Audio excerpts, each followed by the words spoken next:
Well, when I was mastering with Ozone, the way I would do it before Ozone had its intelligent functions is I would just put the maximizer so that the loudest part of the track was clipping by about 6 dB. So it was squashing it by about 6 dB, or between 3 and 6 was where I determined you couldn't really hear the compression, which would result in the loudest parts of the track being flat across the top. You know what I mean? It's just a flat waveform across. It's not flat, but it looks flat when you look at it. A lot of the dynamics have gone out of the loudest part. Well, the Vice Maximizer doesn't do that. It keeps the dynamics, but gives you I don't know how it's doing it. I don't know enough about that, but it keeps the dynamics, but gives you the loudness. So that was a revelation, and it's completely transparent as far as I can tell. I couldn't get it I got it to the point where it was clipping. You could audibly hear it clipping, but I couldn't get it to the point where it was making a horrible compression noise. It was just keeping that. And so none of the, if you downloaded the waveforms of those tracks that we were talking about earlier, almost none of them are flat across the top. They all still have their dynamics in the loud parts.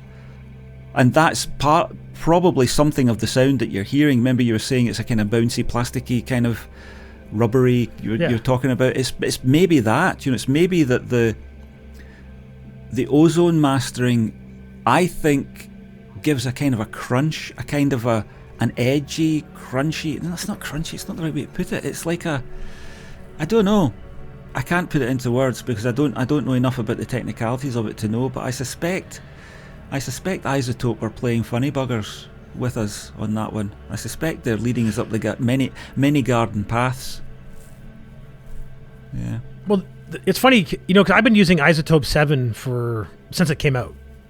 So it's been around. I've been using it for a while, and I tried iZotope 9, I think, when it came out. I couldn't stand it. I tried 10, couldn't stand it. I like 11 a little bit more. Like, I don't mind 11, but I still find there's something that 7 had. Or I should say, there's something 7 doesn't have that the rest of them do have. I don't like so much about it.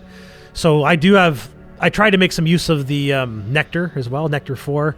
I got some cool effects out of that, but I would never use it for normal vocal processing. I found it was way too heavy-handed with the AI stuff. Like, it was doing all the stuff I didn't want it to do. And then it was having unintended consequences elsewhere because it was doing things I didn't know it was doing, right? Yeah. So I like that using the vocal matcher for getting that real robotic-y, like, meh kind of noise I used a couple times. I think I used it in Drowning in the Sublime a little bit, I think, for like to accompany it with my voice, but I don't use it as its intended function. Like, I don't use it to balance my vocals. I'm not using it to actually give me a harmony. I'm not using it to process my vocals beyond doing something fucked up with it. But Ozone 7, I don't know what it is about it, but it's very much, other than that thing I found it about the maximizer limiter, because I found it was compounding the limiting. So if I had the -1 and it went through that 3 or 4 times, it would be at -4 by the time it came at the other end, as far as the limit. Yeah. Which doesn't make sense to me. Yeah. That does not make sense to me. -1 should be -1 no matter where it is. Like, it shouldn't add to it. But again, there's probably something happening in there that I'm not aware of that's not obvious to me, that's doing something it shouldn't be doing. So because I'm conscious of that now, I'm going to be much less likely to use it.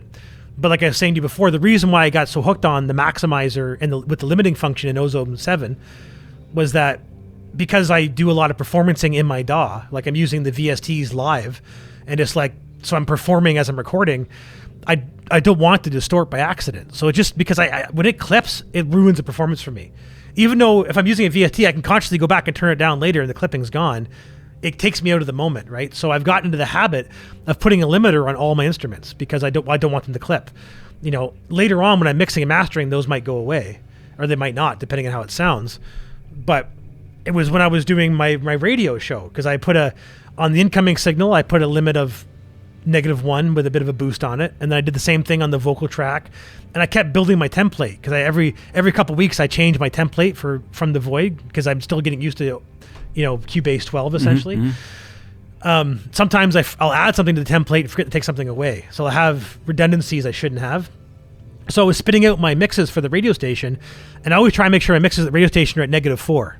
Because if I go to -3, I hear distortion added by their limiters. Right. And if I go below, like if I go to -5, -6, then my show was audibly quieter than the other stuff on the radio. Right. So I don't want the listeners to be like, oh, we got to turn up the volume for Chris's show now, to turn it back down. Right. So I discovered that by accident, because I'm like, why is it spitting out files that are limited at -6 dB when nothing is set at -6? Nothing says -6 on it. Then I added them all up. And I was like, are you fucking kidding me? Like, how is that a thing? I should not have to think about that. Yeah. Or maybe I'm wrong. Maybe what you're saying is that if you're limiting on the track, so you're limiting and it's bringing it down to a value on the track, and you're also limiting on the bus. If the track doesn't exceed that limit, it shouldn't limit it again, is what you're saying. But you're saying it does. That's how I understand it. It does limit it again. Like, so that is crazy. That is crazy. Don't know why it would do that. And it's squashing it. So it's not like it's turning everything down 1 decibel. It's just limiting the maximizer's still doing. Yeah, it's just limiting it. Yeah. It's weird that I don't know. I don't quite understand that. There's a lot of jiggery pokery going on in VSTs. I think I'm discovering that as I've come back from the iPad, where a lot of this stuff is hidden from you. There are no VSTs on the iPad.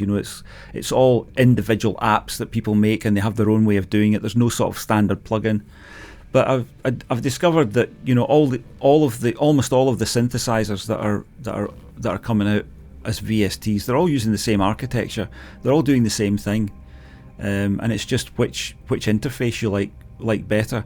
But there's a lot of snake oil going on in audio. There really is, and especially on the high value side, which Ozone is pretty high value for most people, I would think. I'm not sure exactly how much it would cost to buy the full Ozone suite, but it's not pennies. It's quite a lot of money to invest to invest in, and I don't think I would now.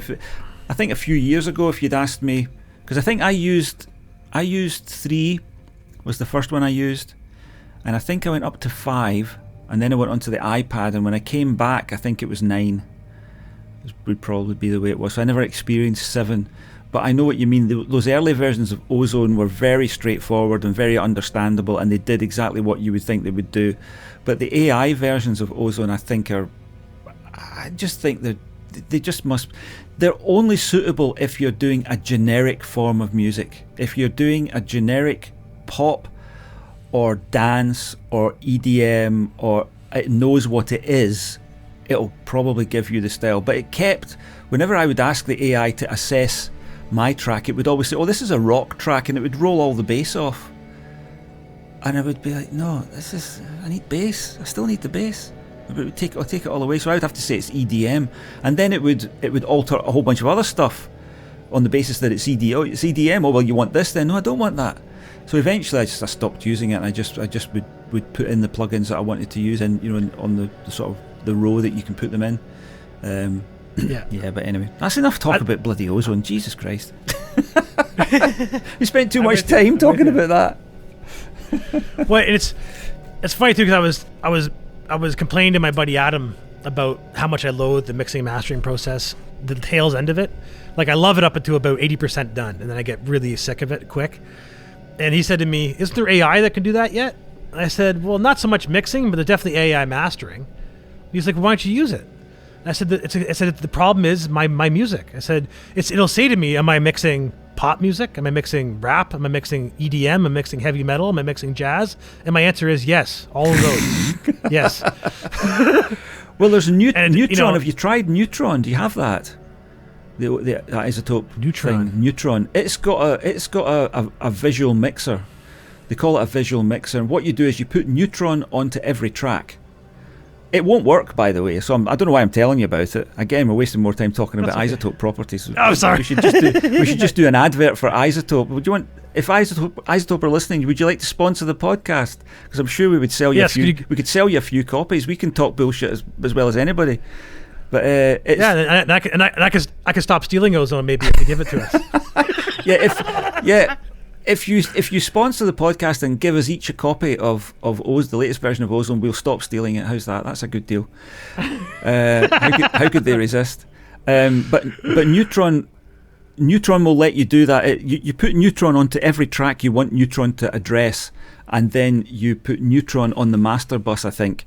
and then Neutron will find all of the tracks and it will mix them all visually, so you can pan and volume according to a matrix, and it will, you tell it, no, this is bass, this is drums, and it will go, oh right, okay, so you want this side, this, so it'll do it sort of automatically. But it didn't work.